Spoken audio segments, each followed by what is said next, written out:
Okay, grade 9s, if you want to make a comic strip with Canva, I thought I'd just give you a little bit of how-tos. I'm certainly not an expert at this at all, so I kind of expect you to be better than me. But just to kind of get you started, you just click into that design your own, and then you can look down through all of these templates. And so let's say you want to pick, I don't know, this one.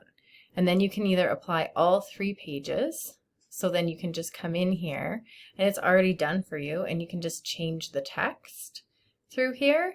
You can also move around all of the elements, or you could just take these boxes and come over here on the side and add in the elements. So of course you've seen mine, so you could like add your coffee cup, resize it, stick it in there.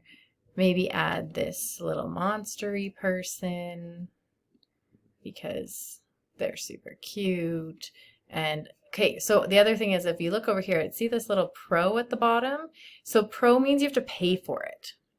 So I just chose all of the free things, and then you can download, or I think I even just took a screenshot so I had it, but I used all of the free things so I didn't have to.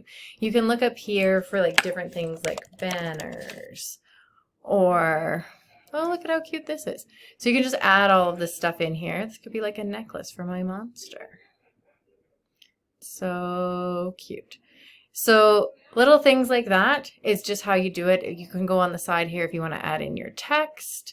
It's got different things here, or you can just add in basic smaller parts.